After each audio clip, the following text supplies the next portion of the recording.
Good evening, everyone, and welcome to SocialFlight Live. I'm Jeff Simon. We have such a fun show for you this evening. It's a reunion here on SocialFlight Live of the AvSig Bulletin Board from the early days of aviation, community, online, all this great stuff. And so I can't wait to get started with that. Before we get started, just a couple quick things. First of all, of course, summer is now here. Most folks are out there, and it's time to get flying and support general aviation. We are seeing more in-person events starting with pancake breakfasts and fly-ins and type club groups, and yet we're still not back to those types of numbers that we had before the pandemic. So we really need to get out there and kind of show the love. Go out there, get yourself flying and go to some of these in-person events to support all of these organizations. And you can find it all on SocialFlight.com or the SocialFlight mobile apps for Apple and Android devices. It is free. There are so many events out there. All you need to do is just go there, log in, be sure to view the map, see all the things happening near you. We even have a hamburgers button that you can push and just see where there's food, great stuff going on. So be sure to check that out. In addition, if you're actually flying with the SocialFlight mobile app, then if you go to any airport, you can check in and be part of the Fly to Win Challenge. And we are currently giving away an Aspen E5 electronic flight instrument. That's a $6,000 value. July 1st, we give away that prize. We are always giving away prizes here on SocialFlight. I love it. And again, all you need to do is just get that app, get out there, fly, check in at an airport, and you are in the challenge. So with that now, I'd just like to introduce AvSig and talk to you a little bit about this wonderful evening that we've got scheduled here for you. Back in the early days of the internet, communities of like-minded individuals found a new tool to communicate, and that was the bulletin board. In an aviation world, the premier bulletin board for aviation was known as AvSig. And some of the people who were the most active in the early days of AvSig remain some of the most influential contributors to general aviation to this day. Tonight, SocialFlight Live is hosting a virtual reunion of just a few of the remarkable folks that made up AvSig. George Brawley of General Aviation Modifications, GAMI, and Mike Busch of Savvy Aviation are here, as are Scott Dyer and Paul Millner. Paul's been flying since 1978, is co-founder of the Cardinal Type Club and an unleaded avgas engineering consultant to both AOPA and the FAA. Scott's been flying for over 35 years. He's a flight instructor based at Westchester and has also been and continues to be a liaison between the Westchester Tower and New York TRACON. And so unfortunately, Barry Schiff was unable to join us at the last minute after having an orthopedic medical issue that happened to him, but he assures me he'll recover to his old self soon. And of course, we're all sending him our wishes for a speedy recovery as well. And so tonight is a celebration of the history of the online aviation community, because long before YouTube and Facebook was there, it was people on dial-up modems that set the stage for the future of general aviation online. And I'm going to bring them now online here with George and Mike and Paul and Scott. And let's get the gang here together. Please help me welcome to SocialFlight Live, George Brawley, Mike Busch, Scott Dyer, and Paul Millner. How are all you guys? Excellent. Hello, Jeff. Great to be here. Thank you all so much. We're thinking about 1,200 baud versus 300 baud. You know, that's a good point, right? What we're doing tonight, could you have even dreamed of this in the days when you would dial and maybe put the handset into the old modem? Yeah. No.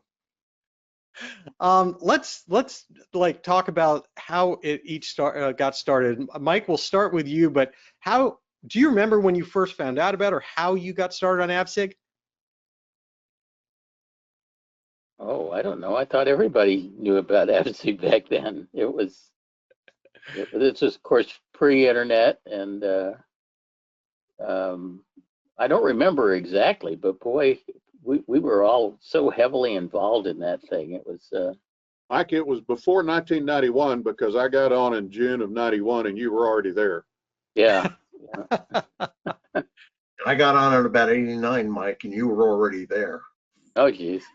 So you must have gotten the CompuServe little You floppy guys, disk long before well, than I did anyway, you because guys that's are all going to gang up on me and make me feel They're going to say as you don't remember because you were there waiting for the first person to join. in the How beginning. about Paul? Do you remember some of the earliest I do. stuff? I bought an Apple II computer because I thought it was so cool that you could have a computer in your home, even though it was 2 months of salary for that Apple II computer back then. And I thought, oh, gee, now I got this. What am I going to do with it? Because I had no idea what I was going to do with it. And so first I bought a 110 baud modem. And I guess the advantage of that is as the messages downloaded from AvSig, you could actually read them in real time as they scrolled across your screen. You didn't have to wait. And then I remember it was a huge investment. I think it was a whole paycheck to buy a 1200 baud modem when those became available. That was a big wingding. I think I made my own power supply for that day to save a few dollars. But I joined CompuServe, went to Radio Shack, and I bought the little CompuServe introduction package, and started poking around there, and found a bunch of bizarre communities. But then I found this aviation thing, and so, well, that seems pretty cool. And I had been flying at that point for 3 years, and I guess the rest is history. I bought my airplane 2 years after that, so I was on CompuServe before I even owned the airplane. Wow.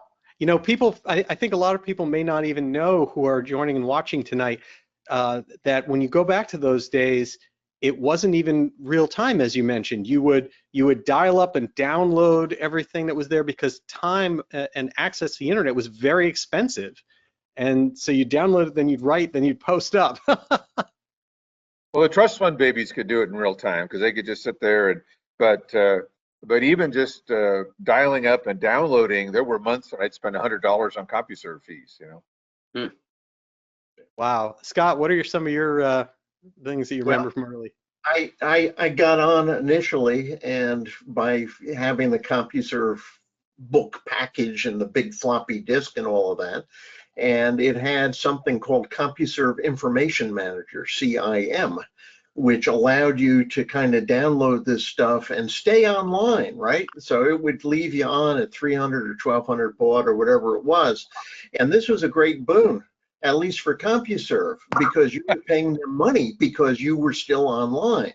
It was not log on, download everything, log off, do your reading, do your composing, and then log on again, and bloop, everything gets burped upstream and you're on and off as quickly as you can. So CompuServe Information Manager was a money pit for CompuServe.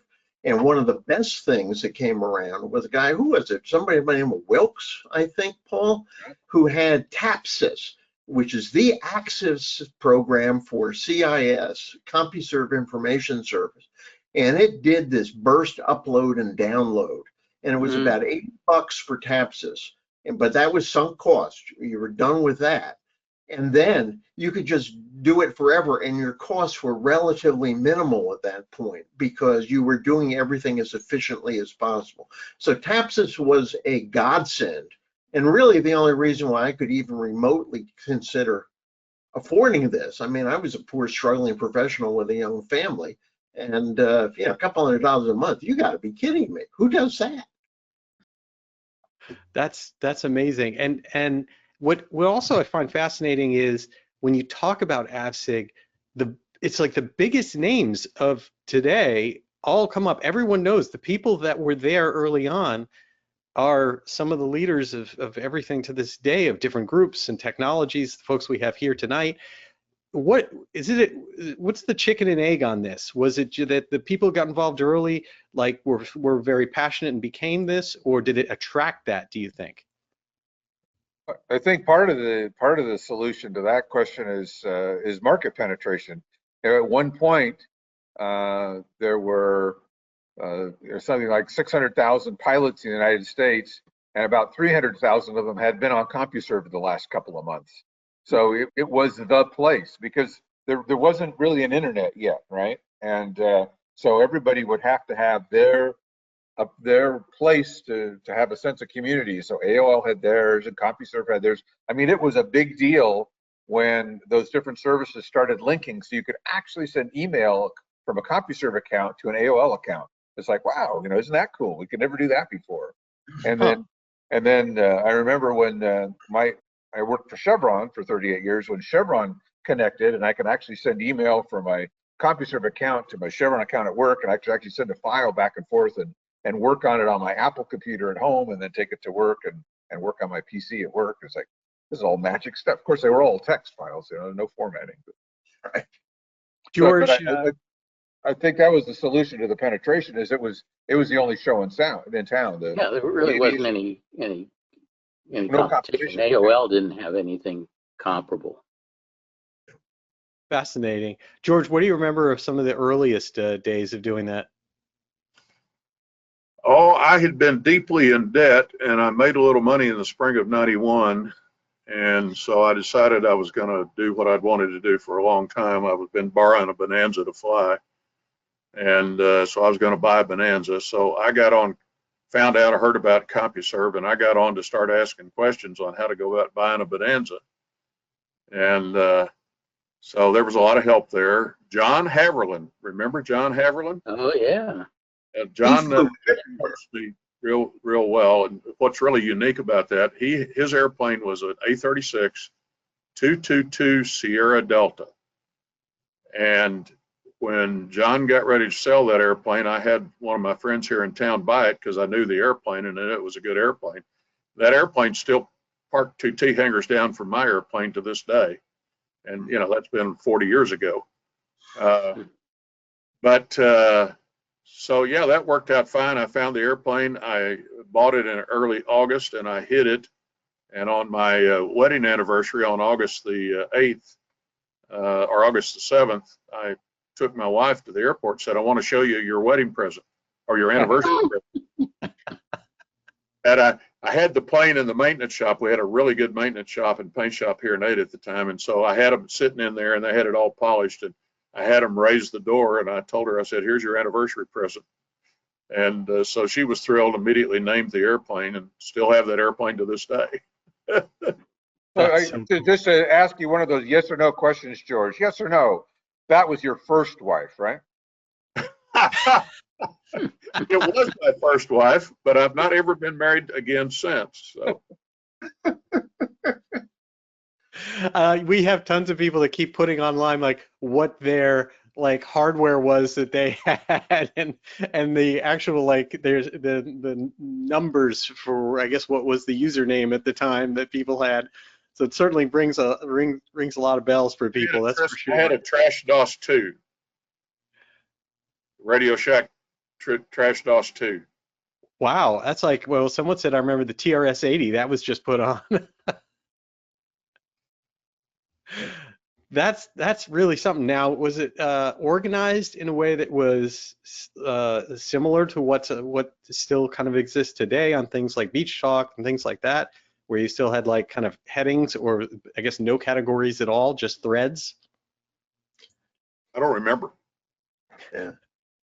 Yeah, that's a hard one to try to remember because we clearly had specific threads that were limited to topics. And there was always a battle, as there is on all the forums today, about thread drift. And some people were better at it, keeping to the thread than others. And I have to admit, a lot of times I wasn't. But whether there were different subject matters like avionics and engines and IFR and all that, I don't think so. I don't think so.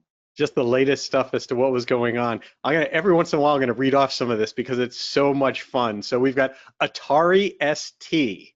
That was one of the ones that people were using to get in. And another one is the wonderful Commodore 64.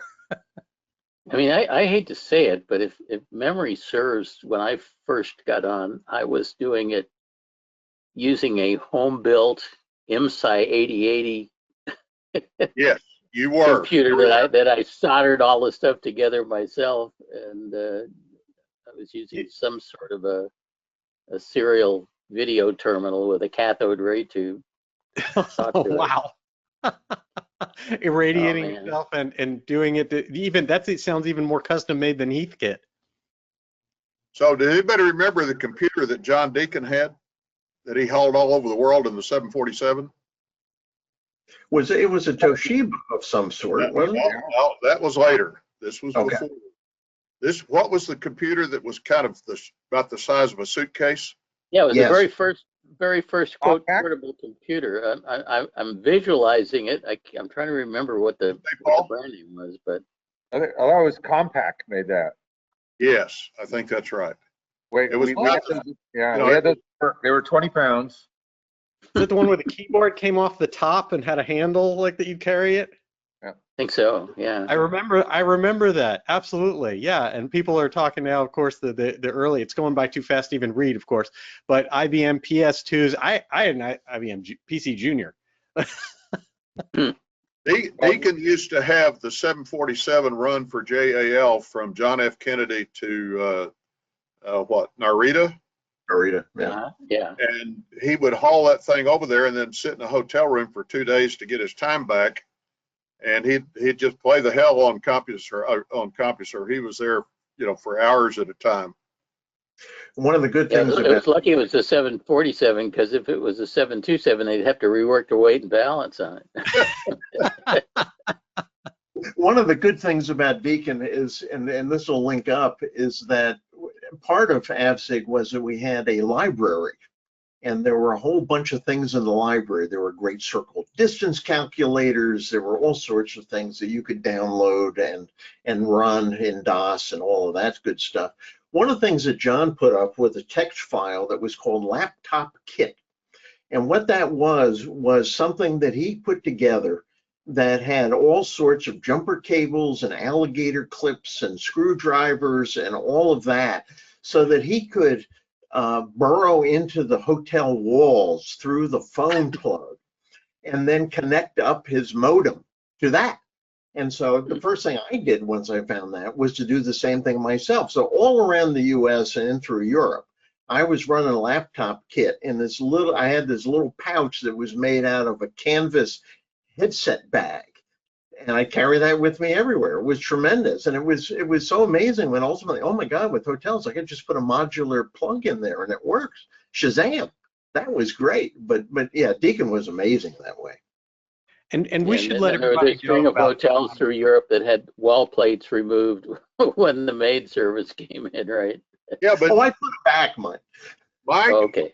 you had one of the best deals out there because you wrote that software for that one of those handheld calculators. Oh, the Scion calculator. Yeah, it's called Flight Flightmaster. Yeah, and you could, it was sort of like a flight-aware flight manager. It would give you distances between points and stuff like that. More like ForeFlight. Yeah. Yeah, sort of like like the great grandfather of ForeFlight or something. That was a great. Somebody's selling that though, didn't Mike? Yes. Okay. it. We have a problem? Oh, we lost. Scott. Paul, just for a moment. So, we mentioned a lot John Deakin, and I want to make sure that we pay proper tribute to him because he was there in the early days. He's no longer with us. He's a big part of the work, George, that you've done at GAMI, of course. You want to say a few words about John? Almost not enough that one can say. John Deakin was one of the finest human beings I have ever known. And I don't think I've ever known anybody that had such an incredibly high level of personal integrity as John Deakin did.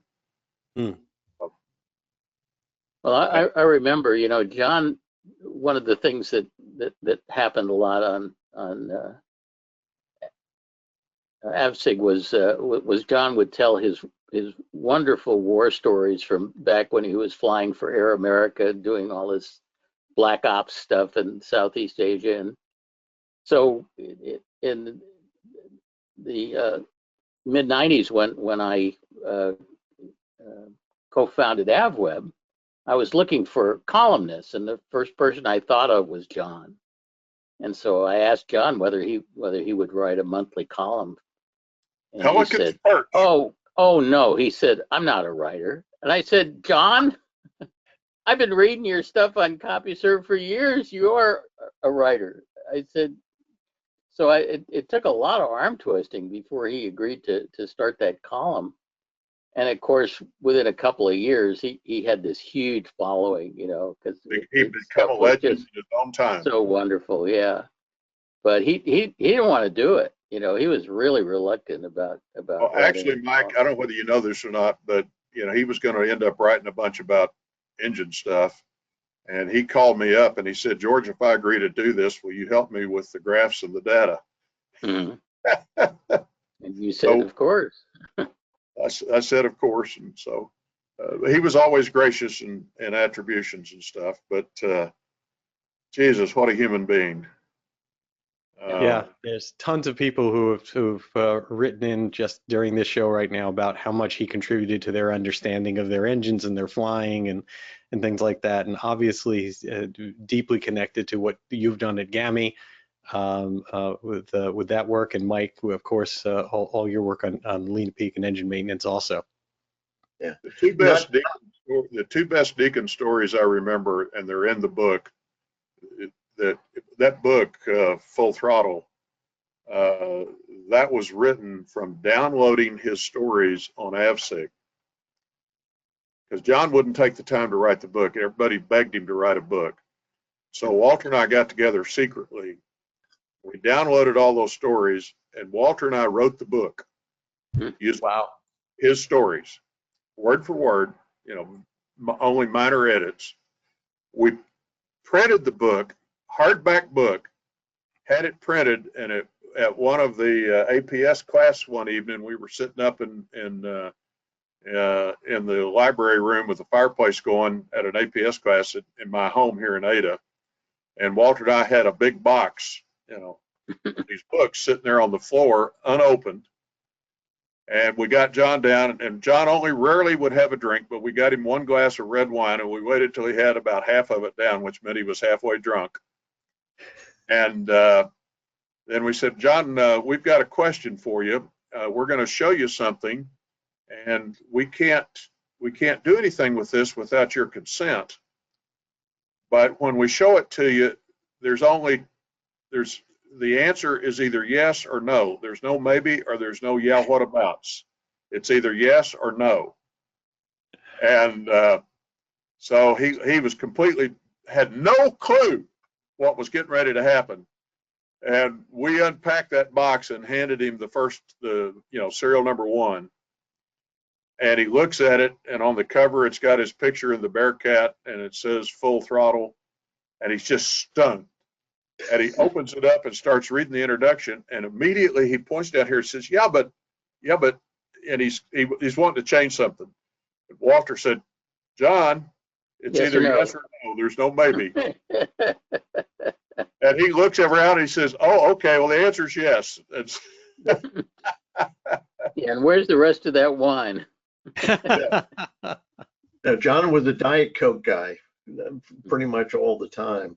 And not to belittle things in what he did with Pelican's Perch and LOP and all of that, which was stupendous. But even prior to that, and I was a fly on the wall watching George and John and Walsh and some other folks really bring to life this whole Lean and Peak process and what it would take to do that. I mean, it was fascinating time in the early part of the 90s to watch that.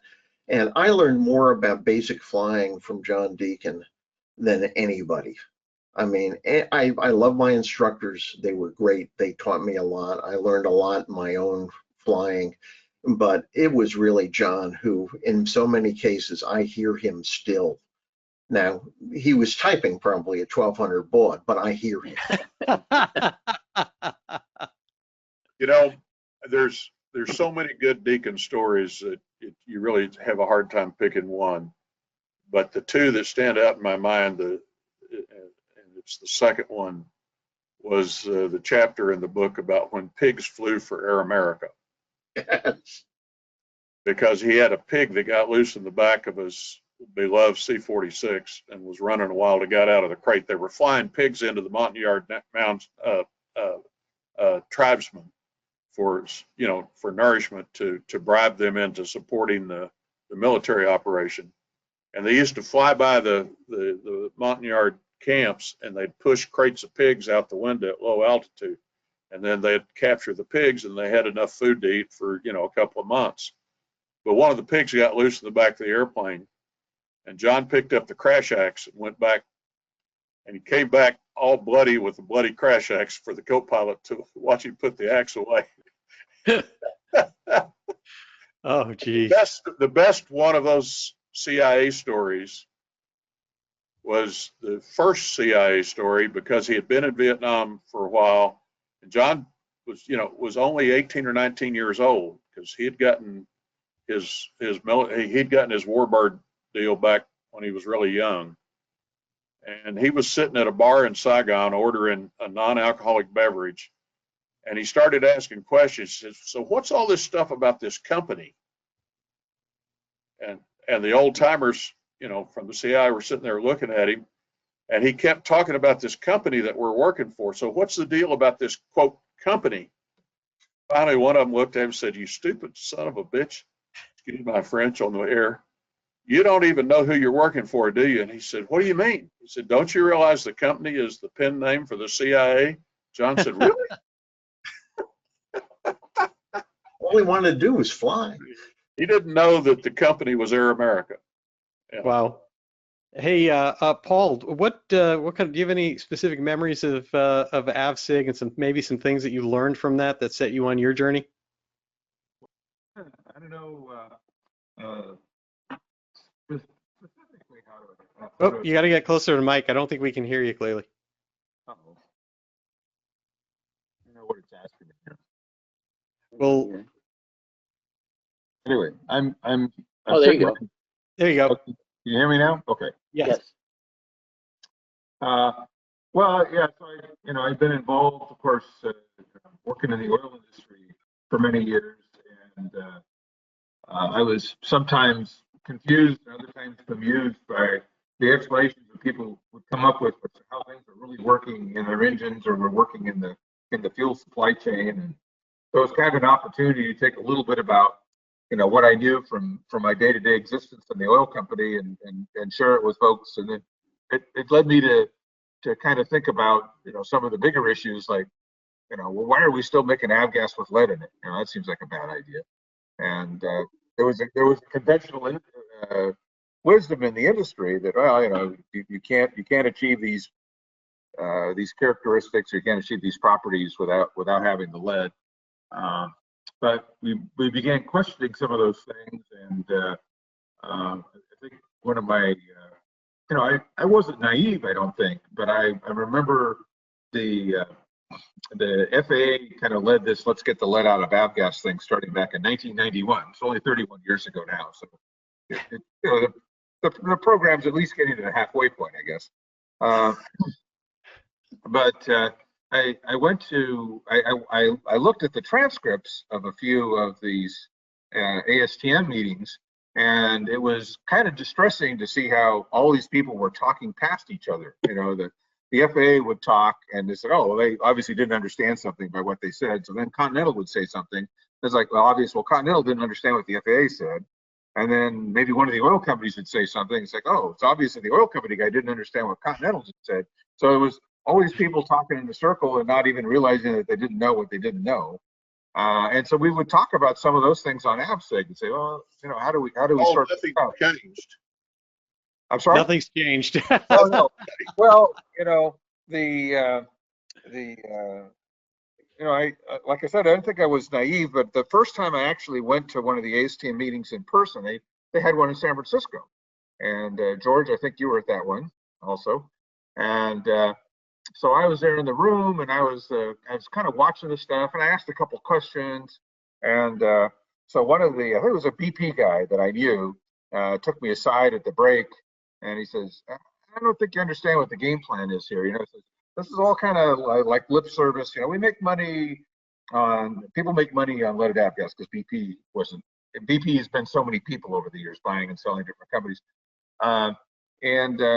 the whole point here is to sort of, give this thing lip service. So we're not really trying to change anything, we're just take it slow, And it's like, oh, okay. And I kind of remember that from my very first job I got in high school, which was as an intern in a union shop. And after my first day at work, they said, "You're working much too fast. You need to slow it down. You're making everybody else." Making everybody look bad. Yeah, Isn't it funny? It kind of resonated as being the same kind of effort. And it's hard to be certain about what people's motivations are. We can't even be certain about our own motivations at times, right, Mike? But I think that some of these same themes are probably expressed among the players in the unleaded avgas realm even today. So the AvSig folks were very helpful, and we got such a broad cross of the industry and of the geography and of people with fairly detailed experience. So you might be sitting there trying to puzzle out what's really going on in the real world in your own mind. But here, AvSig gave us an opportunity to consult with others and have them come back and say, yeah, that's what's happening. There's a little flavor going on here. So it was, I think, remarkable as one of the first places you could find reliable commenters, not just some guy on the internet, that somebody that you could trust. You could have a discussion about, well, what are the underlying factors here and what's happening. So it was the beginning of some education. Mike, did you find that experience on AvSig played into what you've done during your career with starting Savvy and all of those things? Oh, there's so much that what's affected. I mean, the original Lena Peak Wars were all conducted on AvSig, and we all got a phenomenal education from George. George wrote the Bible, and then John preached the sermon. And strangely enough, that beard really does look a lot like some Michelangelo paintings that we've seen. I remember one of John wrote a lot about power plant management and leaning and stuff. But one of the articles that he wrote that I remember was one called "Run That Tank Dry," where he was basically saying there's nothing more useless than some small indeterminate amount of fuel left in a fuel tank, so run it dry. And I've adhered to that ever since I read John's article. Only thing he didn't cover in that article that I wish he'd sort of it brought up was that you should try not to do that when your girlfriend's in the airplane. I ran an aux tank dry in the 310 with my fiance, and she didn't fly with me for about 2 months after that. Maybe swear to God I would never ever do that. Did you warn her ahead of time, Mike? No, I did not. That was one mistake. You gotta warn them. But I mean, for Pete's sake, it was a twin engine airplane. We were way up at altitude. I mean, for me it was like a total non-event, but for her it was like very dramatic. Quiet in that airplane, Mike, but you didn't know quiet until you got on the ground. Yeah. Exactly. Scott, how about you? Do you have any special memories from that and how it influenced what you did later? Oh God, it has been such a great influence in my teaching, which is sort of my post-retirement job. Doing instrument advanced stuff, commercial mentoring, things like that. And, to be tutored by people like Wally Roberts, who was ALPA TERPS expert extraordinaire, who was writing for IFR Refresher, I think at the time, and the NBAA magazine and the ALPA magazine, doing really, really great stuff. And I just read one of his articles yesterday about descending on airways non-radar when cleared for the approach, and that this is what's expected and how the regs really work. And Wally was just tremendous that way. There are so many things that come back to mind as I'm talking to my clients about what they are doing in the way of instrument procedures and why they're doing what they're doing and what they have to watch out for. I just can't really enumerate it, Jeff. I mean, that's the problem. It is part of my DNA growing up as a pilot. And, there are some places like that now too. Unfortunately, there's still a fair bit of vitriol, which AvSig tried to lodge away in what they called the hot section, which I learned after a while was best not to read. Just made my blood boil. But a lot of people didn't. Some people got the boot. Some people got the boot and then came back, and such is life. And that's all 30 years behind the times now. But it's interesting that back then the forums were policed a little bit, and today it's pretty much a free for all. But yeah, the one neat thing about Beach Talk, Mike, is that as that was being set up, Tom Gresham was instrumental in that. And he was very clear with the Jeffs who were founding Beach Talk that it had to be no personal attacks. It had to be real names, and people had to. I'm sorry, George. Real names was the trick. Yep. Yeah. And that was big. The other thing that I remember so much are the people who are not with us anymore. And we're still writing. This last week, Ralph Hood, a tremendous aviation humorist from Alabama, who was really a really funny guy and came to a number of our gigs, meetings that we have in some location. He was tremendous. Ben Moyle, who unfortunately died in a crash, turning into Oshkosh. I got sued over that crash. Did you? Oh, well. You got sued? There you go. Chris Wolford. Yeah, he had this 325 horsepower Glacier. And the Glaciers have stall characteristics that would never pass muster and certification anyway. No. And as I recall, a controller sequenced him in back behind a Piper Cub or something like that. And at Oshkosh. Yeah, Oshkosh. It was a bad juju, no question about it. Chris Woldridge, who died in a bicycle accident of all things, wearing a helmet down in Taos, New Mexico. He was all around a fantastic pilot with Mooney and all. And who was the fellow? He was an English pilot who flew a Gulfstream all around the world for a corporate operator. And as his part-time job, he flew a Mustang. I think it was a Mustang. It might have been one of the Brit airplanes, the Spitty or something. It was a Mustang. And he did a loop, and he did it just about 5 feet too low. And he ended up pancaking it into the ground. I came back from vacation. I dreaded coming back from 2 weeks vacation up in the woods while AvSig was in its heyday, because I knew I'd come back and somebody probably was going to be dead. And I didn't know who it was. And I came back, and this happened a number of times. I was off grid. I was in the woods, but that really hit me, and I still feel that way about so many people. Yeah. You mentioned get-togethers, and we have a couple pictures here to share of the groups of people getting together. Yeah, that I think is from one of the two Roanoke gigs that we had. I think it was 2012. If I'm not mistaken, this is an Ann Humphrey credit picture. And a wonderful helicopter pilot in the Boston area, had a Robbie 22, and she did photo shoots and all of that all around Boston for probably 20 years or more. Just a lovely lady. And Barry, who couldn't be with us, looks a little bit young in this picture. Yeah, it's true. And Barry's not with us to defend himself here, so we can talk more about him. I will. Good. He may be watching. We're not sure. I hope he is. I hope he's listening. Barry and Rod, the whole crew here. And the Busch. Everybody. And the Busch. Look at that. Exactly. That was you in that. Hold on a second. That was you. That was you. Look at that photo. That's what George is going to look like as soon as the STC is approved, right? Right.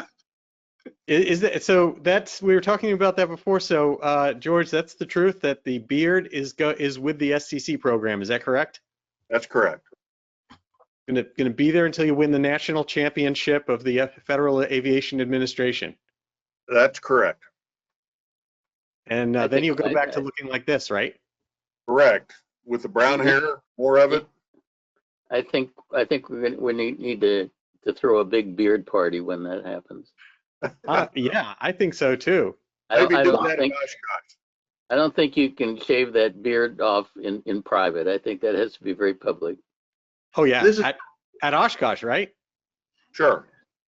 That'd be good. this is yeah, this picture is from one of our Duluth gigs, which we had in Duluth because Randy Son, who you want to talk about a incredibly talented and experienced more than anybody in the world. Legend in his own time.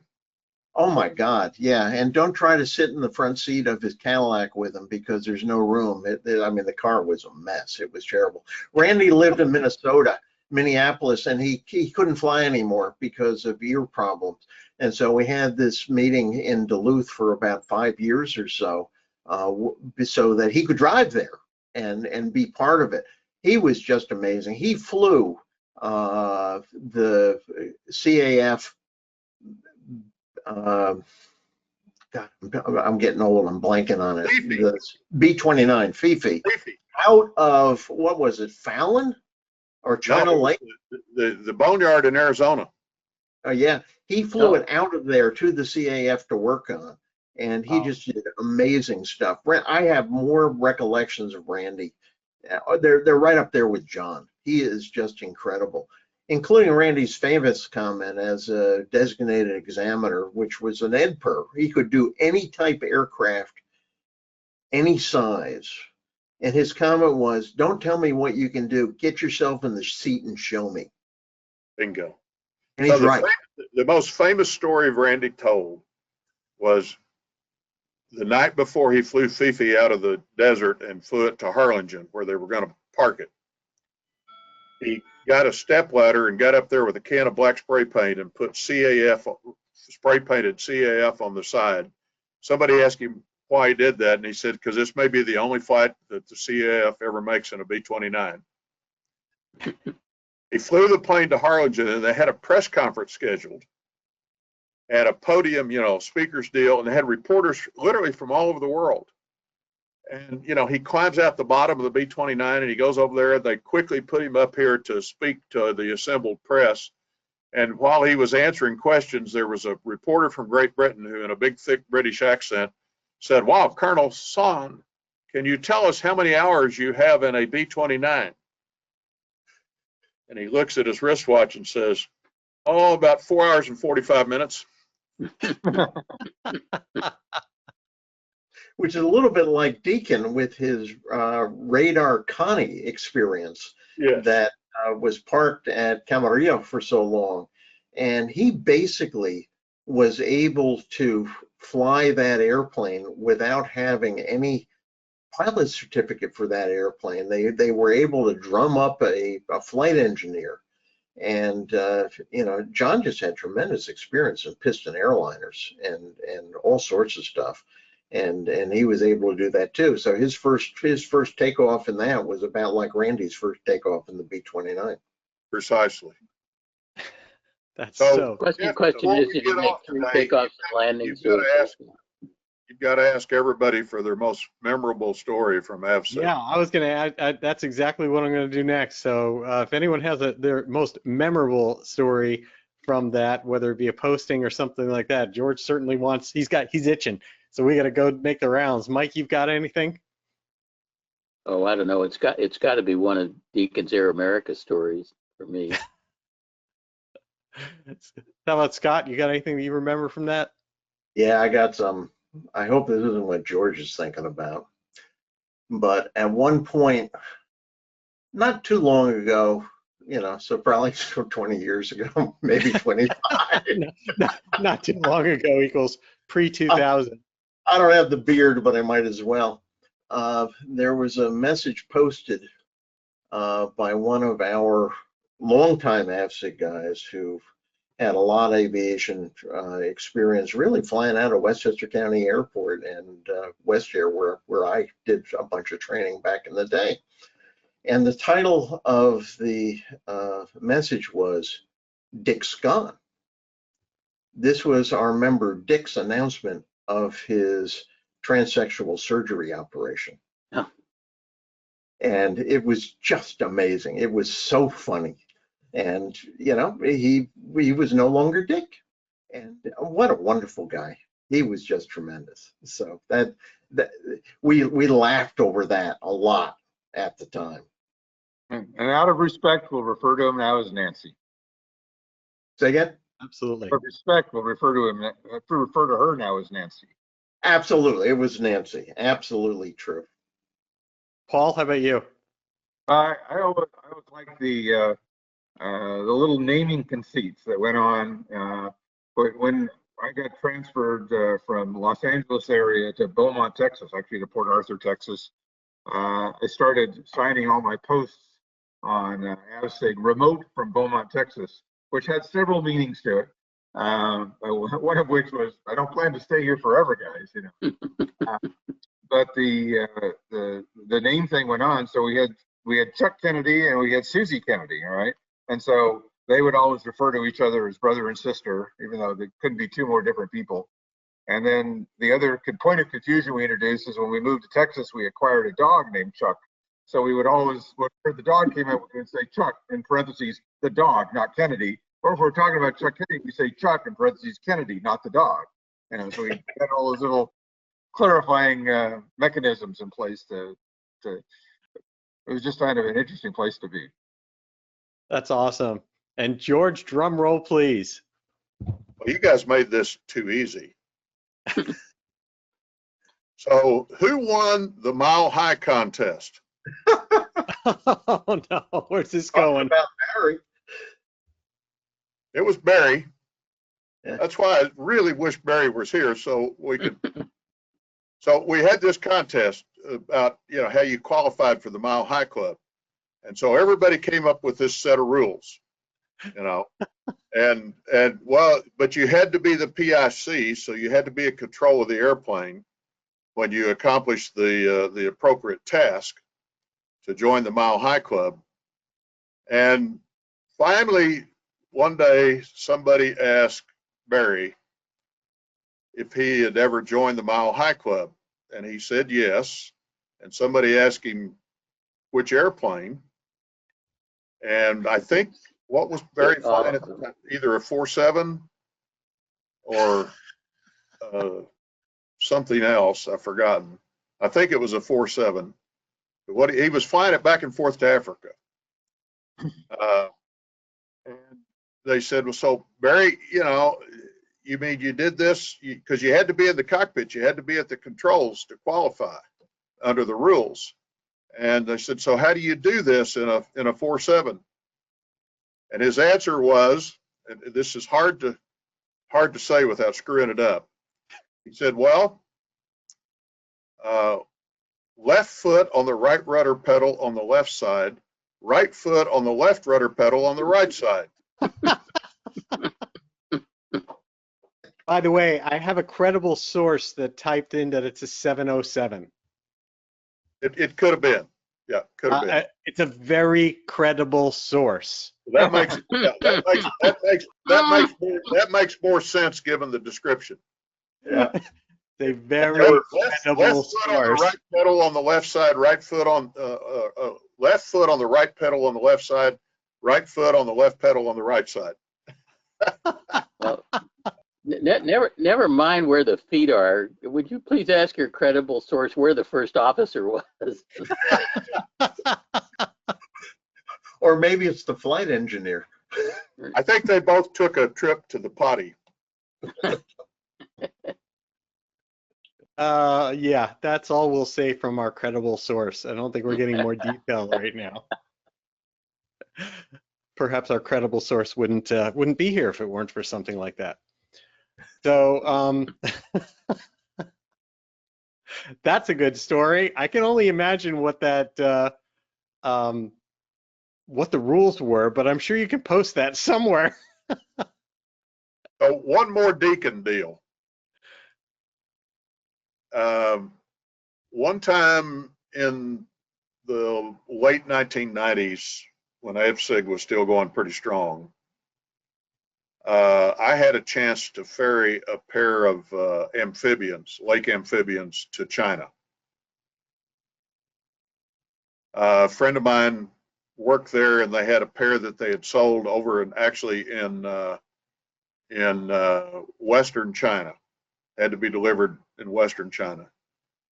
And so I called up Deakin and I said, "Hey, John," I said, I've got a chance to ferry these across the Pacific and take them into China and deliver them. I need another pilot to go with me, and I need somebody that's got more experience than I do to be on this trip, because we'll do a formation flight for the whole thing." And it got real quiet on the phone, and he said, "Well, George," he said, "I'd love to do that, but I can't." And I said, "Well, why not, John?" He said, "Well," he says, "I'm persona non grata in China." And I said, "What do you mean?" He said, "Well, it used to scare me to death when I'd fly across Siberia for JAL, because if we ever had to make an emergency landing, it might happen in China." And he said, "I'm not supposed to ever set foot in China." And I said, "Well, what's the deal?" He said, "Well, we used to fly the C-46 from Vietnam and ferry CIA spooks into China. And a few of them got captured, and we learned later through the State Department that our names had been given to the Chinese and we were blacklisted. So I can't fly the lake amphibian into China." Wow. Couldn't tell that story till after he was gone. That sounds like a long trip in a lake amphibian. A very long trip. I was looking forward to it, the fool that I was. Well, there isn't much more fun you can have in a piston airplane than a lake amphibian in the water. But In the water. I have 3 water landings in a lake. You probably have a whole lot more than that if you ferried that thing. I was told by a lake amphibian owner that was local to me that that it's one of the few aircraft that can't reach VNE in any configuration. That's maybe true. But Put my biggest problem with the lake amphibian is I'm too acrophobic to go up and check the oil. A long trip up there. That's amazing. What I'd like to kind of go around the horn also and hear a little bit about how you guys think aviation itself has changed, because we don't evolve a ton, right? I mean, we're still flying behind the same aircraft and the same engines if you take Cirrus out of the picture and a few things like, a couple of things, and with the exception, of course, of the marvelous GAM ejectors. But realistically, most of this stuff's the same. So how do you feel about where we were, the conversations that were happening back then compared to now? And Mike, let's start with you. Well, I'm one of those rare people who use my airplane to travel relatively long distances. I took the airplane to Indiana over Memorial Day weekend. I'm going up to Oshkosh. I fly the plane to Boston at least once a year to visit my sister. So I use my airplane to go long distances. And to me, probably the 2 biggest changes are ForeFlight and downlinked real-time satellite weather. Yep. Those 2 things are like total game changers. And GPS. And GPS. Well, certainly, of course, like the panels change and things. Do you think that a lot of the conversations? Do you think a lot of the conversations are the same between like the old bulletin board stuff that used to happen and really what happens now? Is a lot of that the same, or is it quite different? Pretty similar.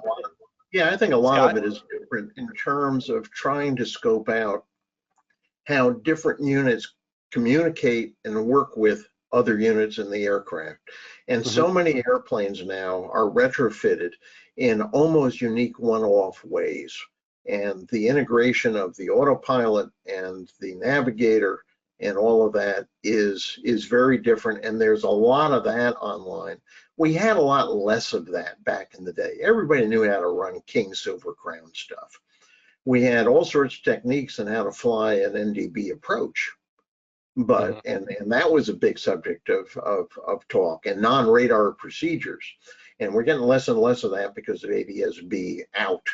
And more gets covered. But I really agree with Mike in terms of, and George, GPS is huge. I had one of the first Garmin panel mounted. It was panel mounted because you could put the portable in the panel.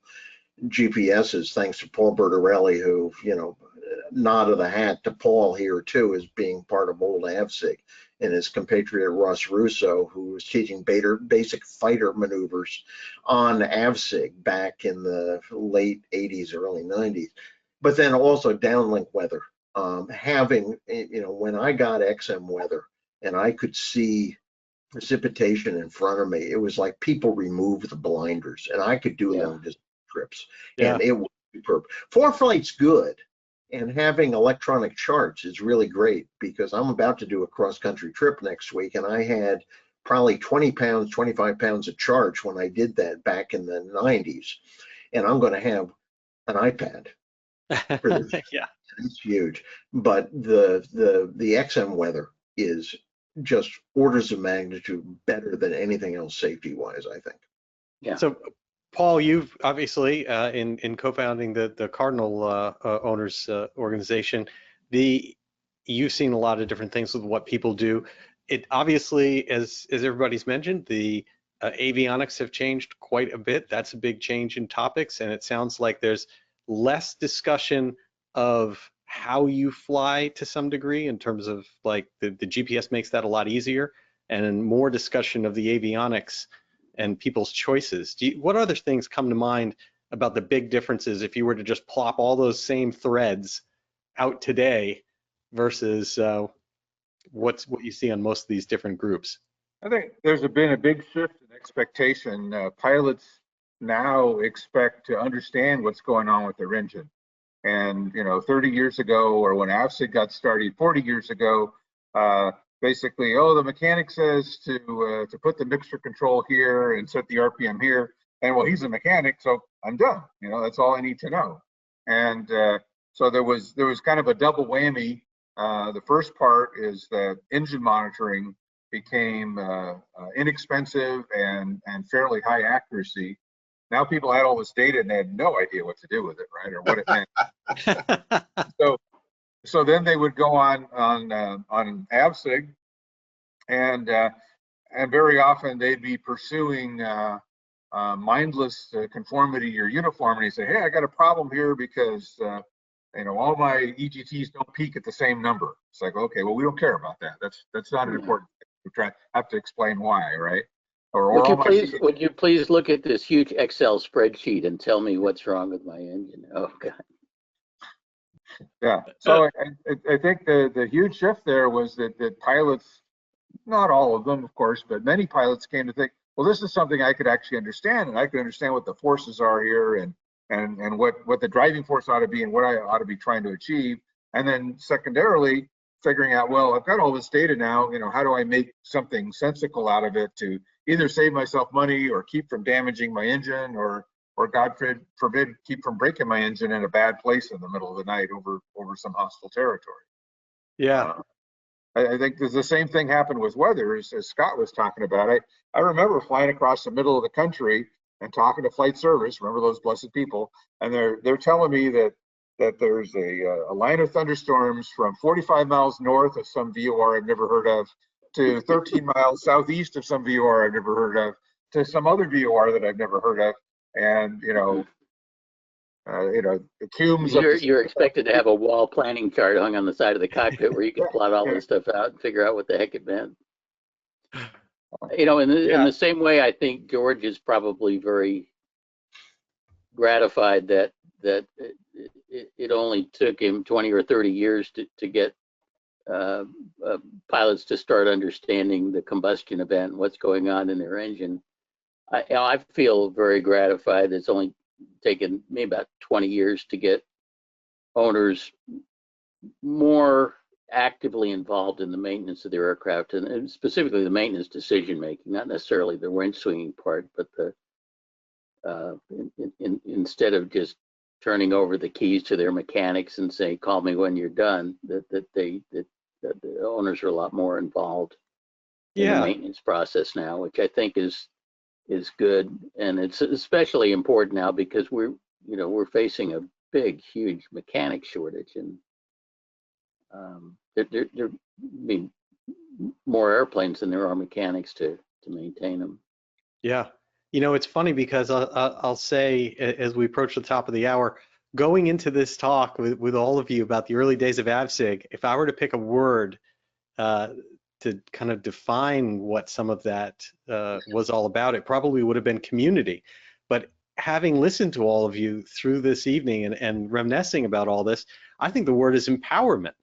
I think it's about giving all of these individual pilots and aircraft owners and enthusiasts all this information for themselves when it comes to aircraft operation, when it comes to maintenance, when it comes to technique, that they, like you said, I think, Paul, you put it best, that they used to just go by what the mechanic said or what one flight instructor said, and this was a whole new world of empowerment. And to George, to kind of wrap that up, would you agree with that that's been a big part of it? Yeah, but so many things got started from AvSig. I mean, GAM ejector's fine, but the thing with Pelican's Perch, and then later with the APS classes and the engine management, and the whole paradigm on engine operation that has came along, and Mike and the maintenance aspects of it, all of that stuff might not be here today if it had not been for AvSig. Yeah, absolutely. Wow. Well, gentlemen, I just want to say thank you so much for joining us here on Social Flight Live, because we're just trying to do our little piece of getting community together and share your stories. You all have a remarkable impact on aviation and community, and it's just great to hear a little bit more about how this started and celebrate and honor some of those that aren't with us anymore, as you mentioned with John Deakin. And so I just want to say thank you to all of you. It's been a wonderful evening, and I can't possibly keep up with all the positive comments and thank yous that have been flowing in for all of you. Now you got to do another one of these and get Barry and Jay with us too. So. I've got another deal to pitchfork at Barry. So. Okay. We will do that. We will come back for part 2 when we can get Barry here, when Jay Apt is also available. And of course, Barry, if you're listening, we're wishing you the best and hoping to have you all together soon. Barry has to play the nose flute. North Pacific on high frequency many, many times. Absolutely. All right, gentlemen, thank you so much for spending time with us this evening, and thank you to everybody as well. So we'll leave it at that, and I definitely appreciate it. Thanks, Jeff. Take care. Lots of fun.